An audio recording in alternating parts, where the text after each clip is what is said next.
Más real que la vida misma, más real que ninguna fantasía. Vengan, pasen, vean este mueble plurifuncional, esta cama hiperhabitable, este escurridor de penas, esta lupa para maquillar microbios, este pasaje para caminar la luna.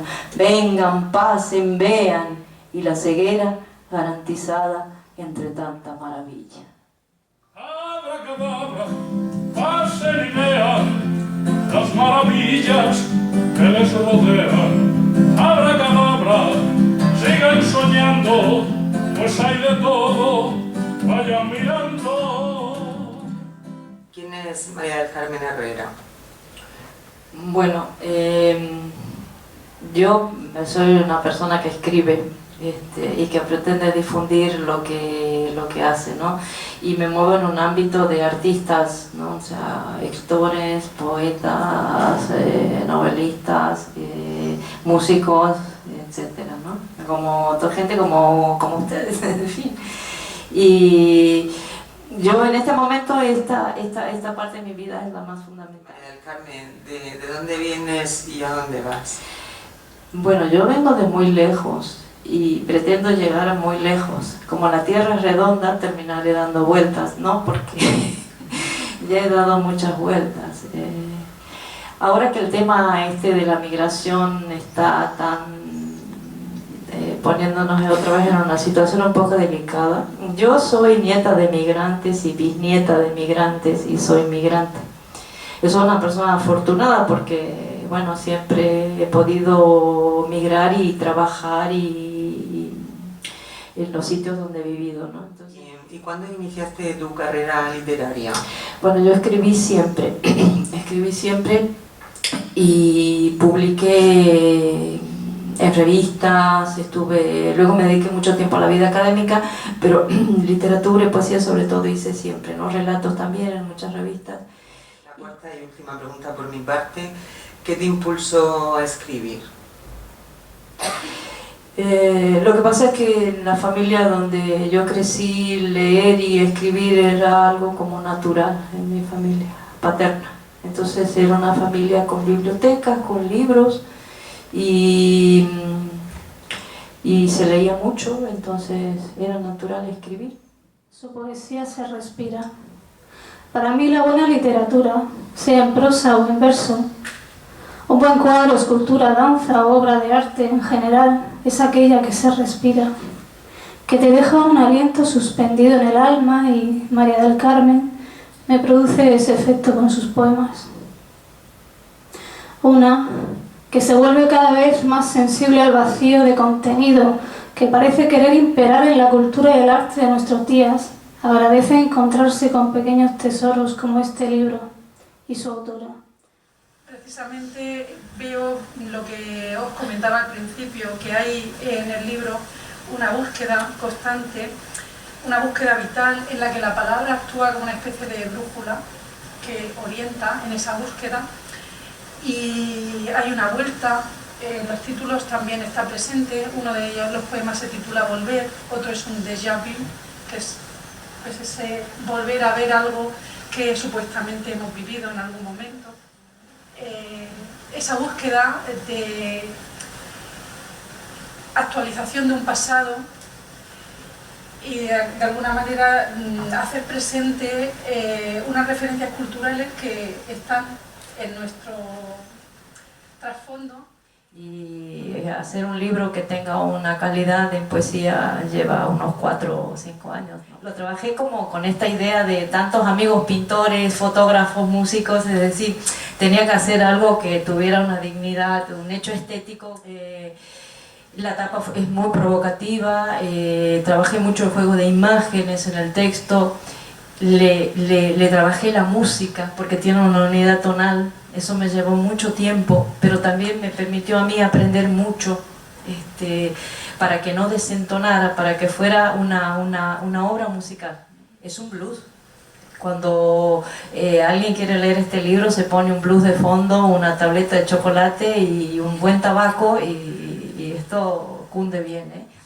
Luego la figura estética es el palíndromo, es decir, hay una palabra que es un revés y que se proyecta en un espejo. El espejo es una metáfora literaria, es decir, está mucho en la literatura, y un poco se refiere a los reveses, ¿no? Yo le puse un epígrafe de Oscar Wilde, es decir, quien vive más de una vida, más de una muerte, tiene que morir.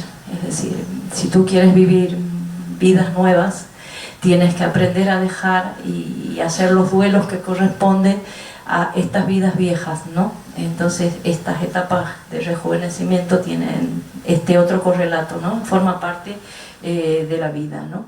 La poesía, la literatura está en el encuentro, en la economía del que lee con el texto. Y en ese encuentro del que lee con el texto, ya cuando eso está muy aceitado, hasta desaparece el que escribe, ¿sí? Entonces esta literatura es un encuentro del que lee.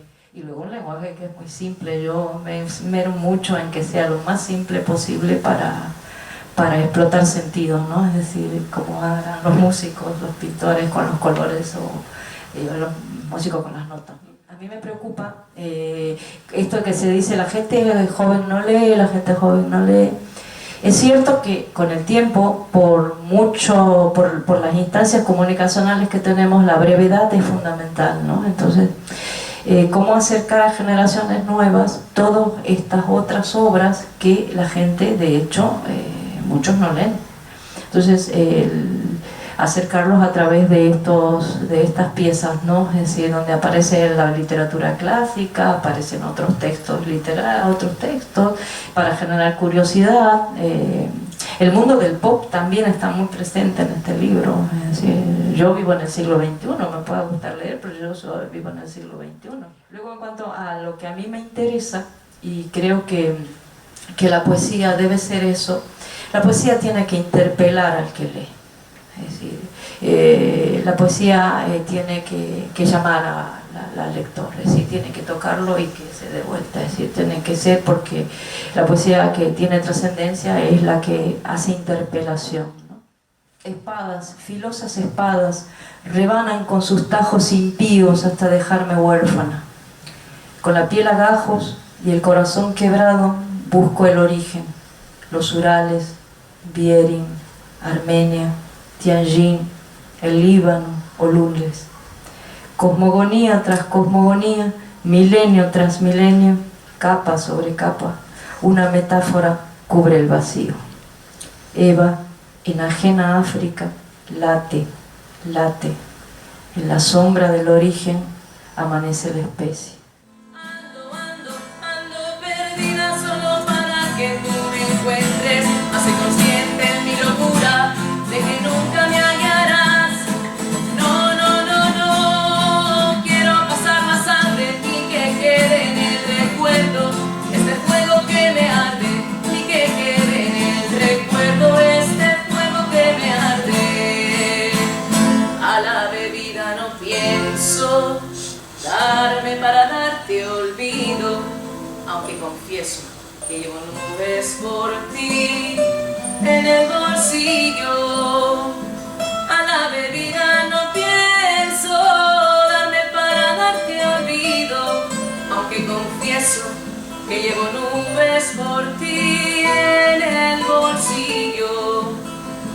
Nunca me he sido fiel, tengo mis debilidades, tampoco soy sincera si digo que será la última vez, pero te juro que después de esta última copa, mi resaca de estos años se desvanecerá. Mi resaca de estos años se disipará. Te extraño con esta copa de vino entre mis manos y la mirada deambulando por ese campo de cebada. El crujir de la cebolla y el perfume de hogar que trasciende la casa de al lado me acorralan en la cocina, como cuando preparabas tu incomparable tortilla de patatas. Me descubro en tu ausencia y me delata el miedo. Tengo que decirte adiós desde adentro, desde lo más profundo. Para poder vivir tengo que decirte adiós desde adentro. Aunque siempre estés con tu fondo de alcázares y catedrales, lo necesito. El sonido de mi llanto debe apagarse sin abismos. Quiero guardarte en una fiesta, en una carcajada gigante del mediodía, en una azotea de la Ciudad de México. Necesito creer que alguna vez te reíste desde adentro. Vive en la risa, rompe el hechizo, ayúdame a recuperarte en ese instante. Festejo el advenimiento de la palabra, como una niña que recupera su amado juguete viejo, como un anciano que recuerda su única promesa, a ratos y a ritos. Llueve para arriba, llueve a través del geyser. El planeta expulsa bocanadas de fuego que llegan en oleadas a la costa. California hunde su mirada en el Pacífico. Extrañeza de oriente en los espejos del agua. Te extraño sin decoro, con el horror que dejan los adioses en un pueblito aplastado por la costumbre. Quiero saber a dónde voy, aunque no llegue, aunque la vida me distraiga en otras lides. Amanecí fatal esta semana, sin rencores, sin rumbo, sin promesas, sometida a las posibilidades. Estaban allí las palabras, listas para nombrar a punto, las mentiras a resguardo. ¿Habrá algo por hacer? Me digo y trunco, nada. Son los mismos, pero no son iguales. Hay en las series algo de retorno idiota malversado del origen. Cada vez que mis pasos se encaminan al parque, donde todos los jueves a las 6 de la tarde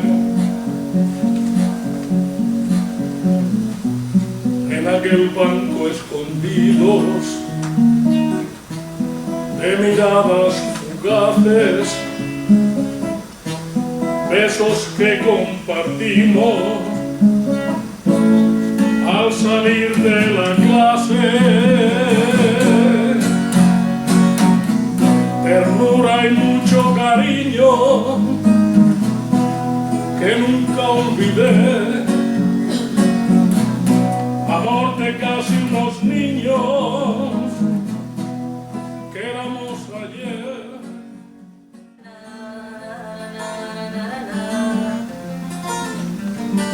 Pese a que la cuerda se tensa y aprieta en mi cuello, aunque el agua se desborde y carezca de aire, pese a sentirme tonta y ridícula si te escribo, me convierto en el amor que a ti te falté